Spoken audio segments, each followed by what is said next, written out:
This week on Jerusalem Dateline, Iran and the U.S. keep up their war of words. Many wonder if war did break out, how strong is Iran's military? The Iranian method of irregular warfare combines political activity with military activity. Plus, an arsonist destroys a major Christian ministry's television studio in Jerusalem. So these ashes be raised up and proclaim the glory of God. And a team of Israelis brew beer from yeast thousands of years old. All this and more this week on Jerusalem Dateline.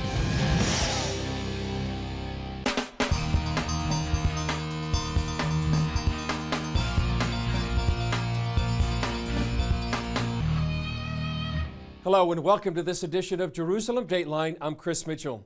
White House officials are getting briefed on a Pentagon plan to send more troops to the Middle East.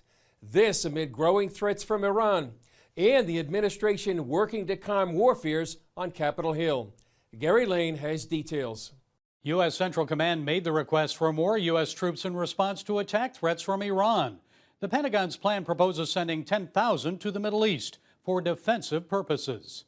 It comes just days after President Trump ordered B-52 bombers and the USS Abraham Lincoln Strike Group to the region. Our biggest focus at this point is to prevent Iranian miscalculation. We do not want the situation to escalate. This is about deterrence, not about war. Senator Lindsey Graham says the move shows the United States is ready to respond if needed to protect American lives and U.S. vital interests in the region. The best thing to happen is for everybody to calm down and Iran to back off, and I'm hoping that this show of force will result in de-escalating, not escalating. Many Middle East experts say it's unlikely war would break out now, but the situation does raise the question in case of any future war. The question is, just how strong is Iran's military? President Trump fired the latest salvo in the war of words. We have no indication that anything's happened or will happen, but if it does, it will be met, obviously, with great force. We'll have no choice. An Iranian general fired back and tweeted, "We will give a crushing response to any aggression by our enemies." But are Iranian military threats like these credible or just bluster? Conventionally, Iran is actually quite weak. The reason the Islamic Republic of Iran has posed a threat to U.S. interests in the Middle East and to allied security in the Middle East for so long is because it is an asymmetric military powerhouse. Iranian expert Behnam Taleblu says Iran uses asymmetrical warfare through terrorism, proxies, and intimidation. Bloviating, hyperbole are actually core elements of Iran's security policy. Why? Again, because the Islamic Republic of Iran is hyper-cognizant of its own conventional military deficiencies. And when Iran knows it can't win the battle of capabilities, it looks to win the battle of resolve. Middle East expert Jonathan Spire says Iran's strength lies in its proxies throughout the region, like the Palestinian Islamic Jihad that recently launched hundreds of missiles into Israel. They have this array of political, military organizations, many Hezbollahs, so to speak, of which Lebanese Hezbollah was the prototype, across the region, very committed, very well indoctrinated, sometimes well trained, who are available for military tasks. One flashpoint for Iran's asymmetric warfare is the capability to close the Strait of Hormuz, where much of the world's oil passes through, just off the coast of Iran. It's exceptionally vulnerable. However, Iran doesn't have the capability to keep the strait closed. It has the ability to block it, and the U.S., through overwhelming military superiority, could open it. The one military arena Iran holds an edge is its ballistic missile program. This is, again, an exceptionally important area because multiple U.S. directors of national intelligence have said that Iran has the largest arsenal of ballistic missiles in the entire Middle East. Given both its strengths and weaknesses, Iran balances its hot rhetoric with cool, calculated geopolitical moves that still make it a formidable adversary in the most dangerous region in the world.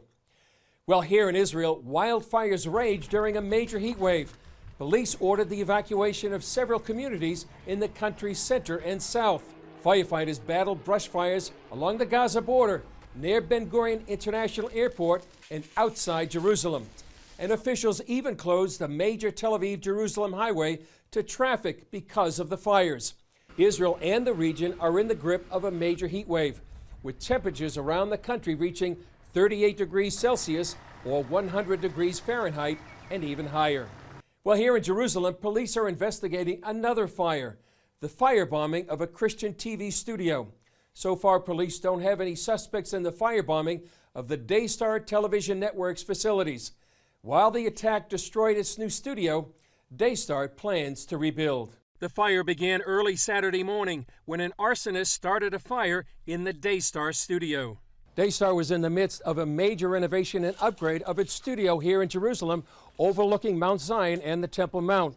The fire destroyed the new work and much of the existing facility. The control room is, I'd say, probably totally devastated. Dave Charette, the general contractor overseeing the renovations, showed us the destruction. This is where we filmed from.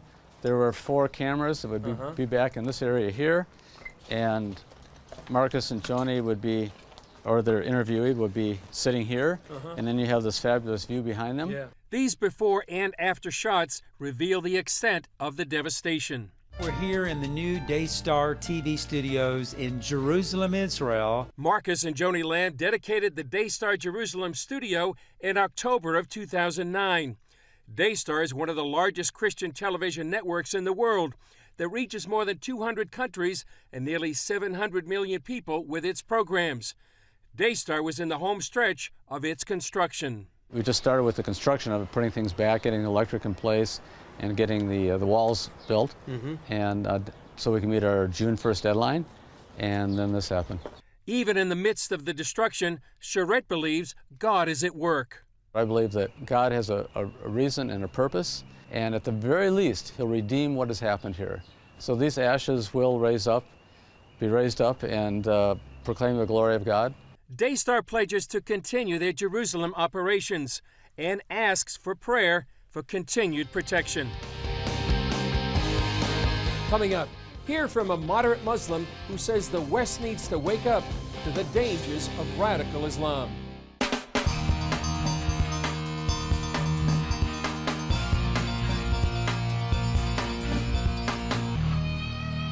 Ever since 9/11, moderate Muslims have been warning the West about the dangers of radical Islam. Here's an alarming interview CBN's George Thomas did with an imam after the recent terror attacks in Sri Lanka, who is telling the West, "We told you so."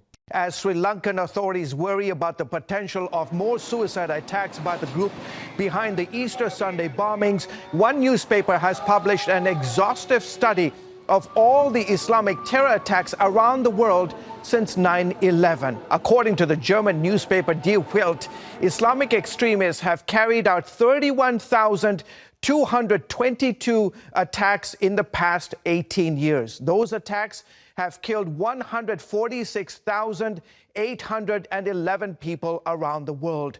Most of the victims have been Muslim.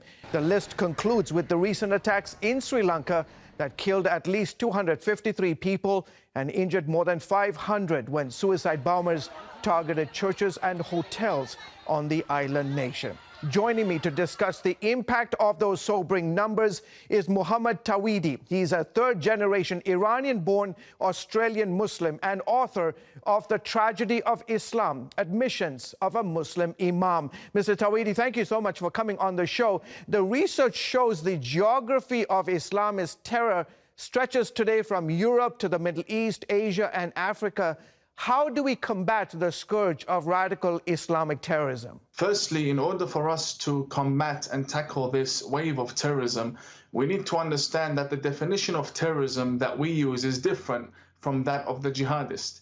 The jihadists do not believe that what they are doing is wrong. They believe it is noble to blow themselves up, and therefore there is a clash in understanding in what exactly is going on. Firstly, they do not need an actual government or a geographic location to establish a caliphate. They target areas with weak intelligence and governments that are paying attention to other issues such as political correctness, and they infiltrate and drive their agenda in these areas. The world saw new images of ISIS leader Abu Bakr al-Baghdadi this week as he warned followers that the battle of Islam against the Crusaders is a long battle, he said.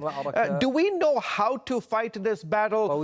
And are we prepared to engage in sort of the long haul of this battle? Of course we know how to fight this battle, but are we prepared to take on this battle? we can fight this battle, and it's very easy. We deport every extremist imam in the country. We cancel visas of people coming in from Iran and Saudi Arabia to preach hatred in this coming month of Ramadan to the West. And we stop the construction of new mosques without vetting the people behind them, and stop foreign funding from Islamist countries. And unfortunately, Europe is being run by governments that do not care about their Christian heritage and Christian religion. They don't care about anything that's happening. All they want to do is rule and stay in power, and they use the political correctness machine to do so. Is that going to be the death of our societies around the world? It is the current beginning of the death. It's already happening. There are areas in France where Christians cannot walk freely. President Macron has come out saying that the Islamist movements want to secede from France. This is a leader of a country telling you that he has lost control. He's admitting finally that he has lost control.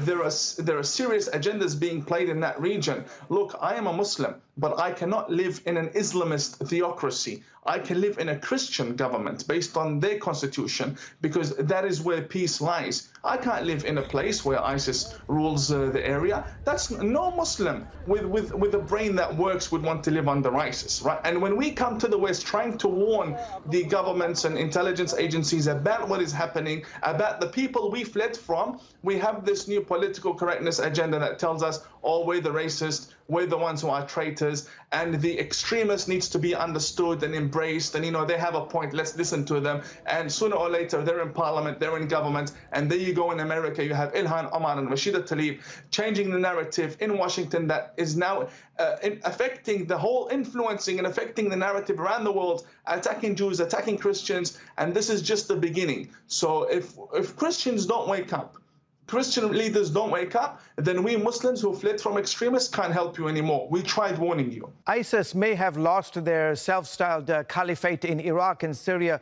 but they are still a threat in many countries, right? It's not self-styled caliphate, it's a real caliphate. This is the true extremist, Islamist, militant ideology that is taking over our lands and our countries. And you see, with one attack, they took 300 lives in Sri Lanka, injured over 500 people. This is not a so-called caliphate. This is a caliphate in action, and we need to treat it as a caliphate in action, take it seriously, and drive them to the ground. Up next, the Jerusalem Prayer Breakfast. Much more than a meal, it's become a movement. Take a look and see where it's going now.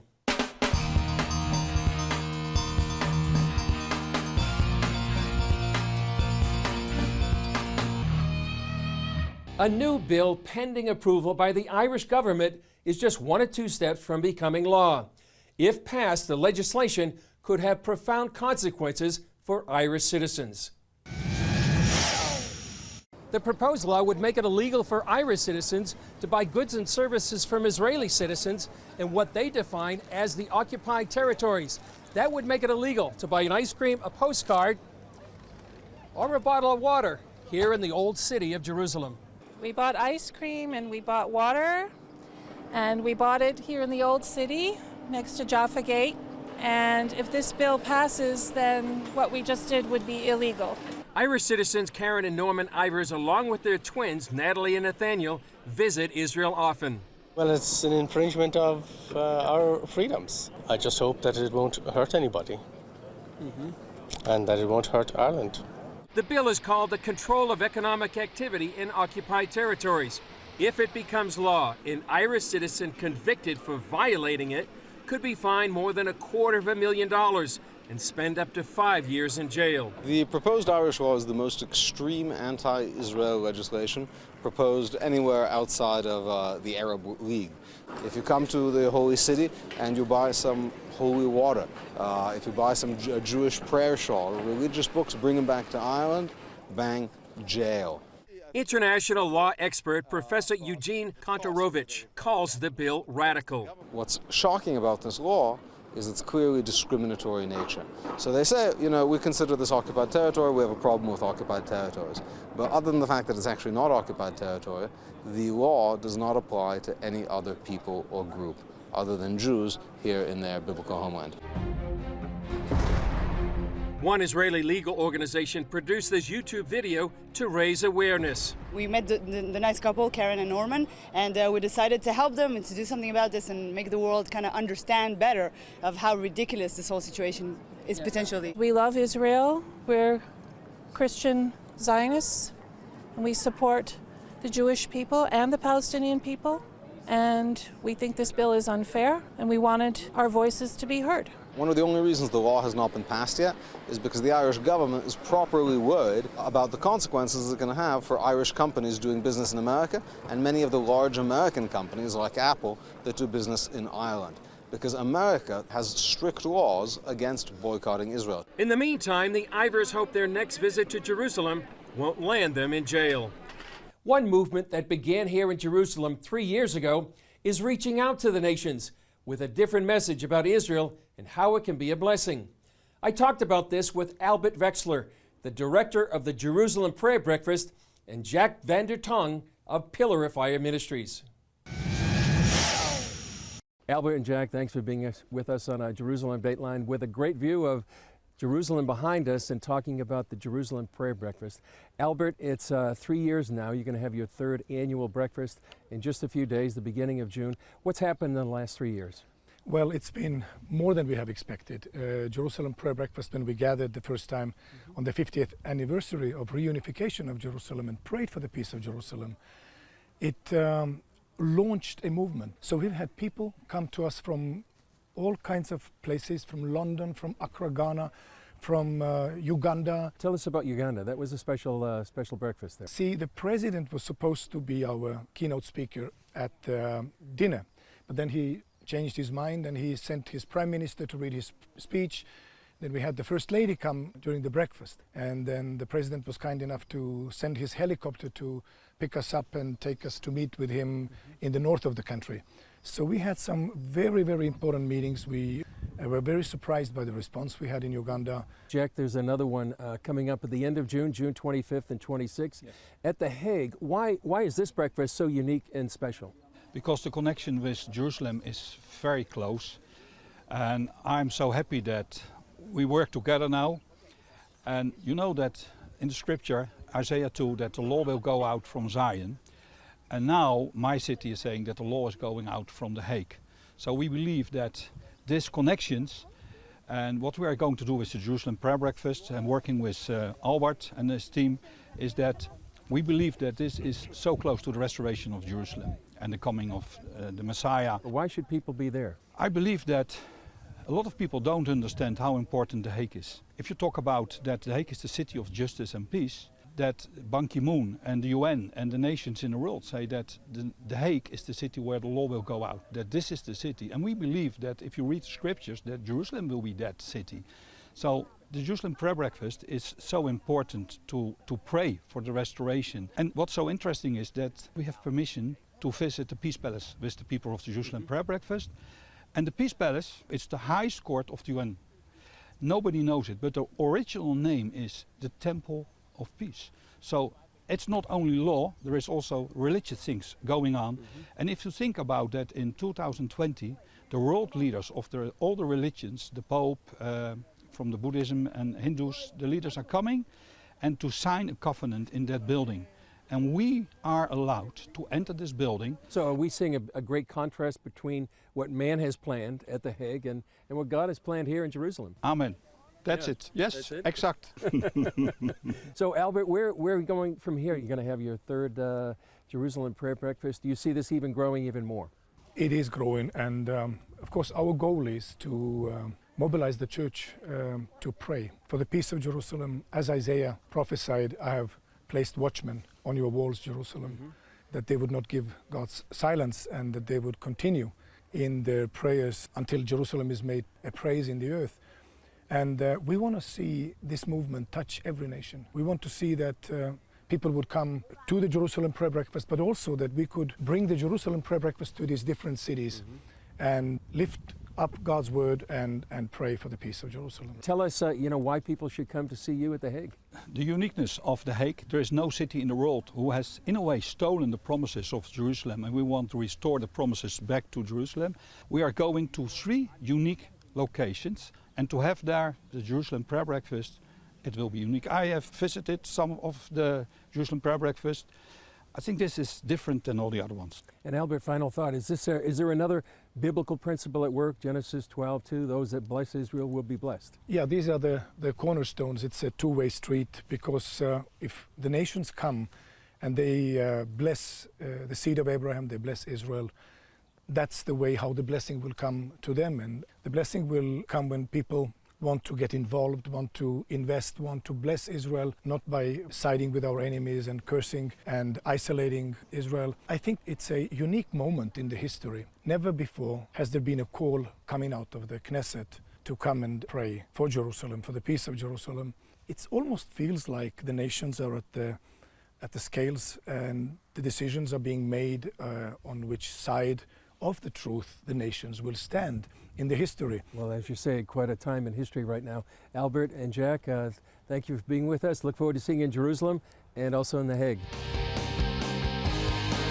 Up next, see how an Israeli team brought yeast thousands of years old back to life into a neighborhood pub.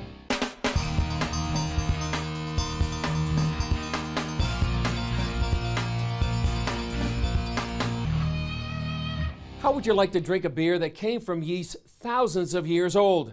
That's what a team of Israeli researchers did, and the results could have benefits far beyond just a glass of beer.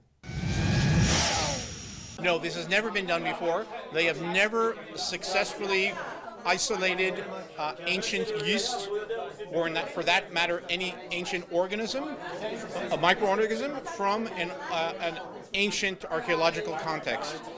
They've done this from things from recent times, but never from something so old. And this opens up a whole new field in archaeological research, because there may be possible in the future to identify various microorganisms from various archaeological contexts and vessels, and perhaps recreate ancient cheese, ancient wine, ancient beer, ancient pickles, all kinds of things that are produced using microorganisms. Well, that's all for this edition. Thanks for joining us. Remember, you can follow us on Facebook, Twitter, Instagram, and YouTube. I'm Chris Mitchell. We'll see you next time on Jerusalem Dateline.